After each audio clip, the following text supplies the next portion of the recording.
আহা, করছেন কি হ্যাঁ? আপনারা সোফার উপর বসুন, এগুলো সব আপনাদের জন্য। বাপ দাদার সম্পত্তি তো। ওই নির্বংশের জাত, আমি নগণ্য একজন সমাজ সেবক, আমার জন্য ওই নিচের জায়গায় যথেষ্ট। দামি সোফায় বসে জনসাধারণের সমস্যা ঠিক বোঝা যায় না। দেখলেন কত বড় মনের মানুষ। এবার বলুন, আপনাদের কার কি সমস্যা?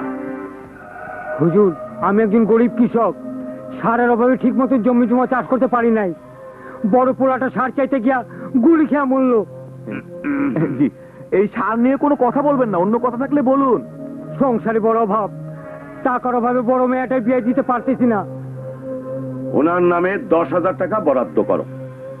টাকাটা আমারে দিলে তো 6 নম্বর বিবিটার লই একটু ফুর্তি করতে পারতাম। ওই নির্বংশে যাক, জি ঠিকই বলছেন। আপনার এতিমখানার খবর কি মোখলেস মিয়া? কাম সব শেষ, শুধু 7 ডালাই বাকি আছে। বুঝেছি। 1050 দিলে হবে। আলহামদুলিল্লাহ হুজুর। বসেন। বলেন নগেন বাবু, আপনার মন্দিরের কাজ কত দূর? সব শেষ হয়ে গেছে কর্তা, শুধু রঙের কাজটা বাকি আছে। মন্দিরের নামে 20,000 টাকা বরাদ্দ করো। হ্যালো বস, আমি সিরাজ কইতে আছি। রেশমারের দিগম্বর করবার লাগে মিরাজে পাঠাইছিলেন। মিরাজ নিজে দিগম্বর এই হাসপাতালে জানলে আলোটাছে।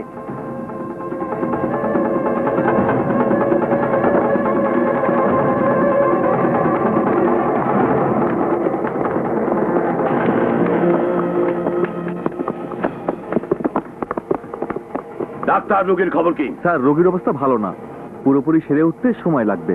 আমি নির্বংশের জাত এলএলবি মিরাজের গায়ে যে হাত দিয়েছে তার চেহারাটা আমি একবার দেখতে চাই। আমি কাজে যাচ্ছি মা। আল্লাহ হাফেজ বাবা।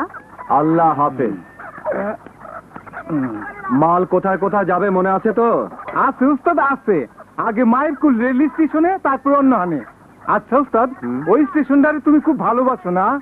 হ্যাঁ, ওইখানে গেলে মনটা আমার কেমন জানি হয়ে যায়। খাঁচাটা ভালো করে বাদ। ভালো করে এখনো কথা। এই চেয়ারম্যান সাহেব তোর যাইতে কইছে, গাইতে উঠ। আমি কি তোর চেয়ারম্যানের হুকুমের গোলাম নাকি? গোলাম হন আমরা, এরপর হইবি তুই। ভালোভাবে গাড়িতে উঠ, নইলে উঠায়া নিয়ে যাবি। আরে ভুল করছিস রে, ভুল করছিস। এই কজনে উঠায়া নিতে পারবি না।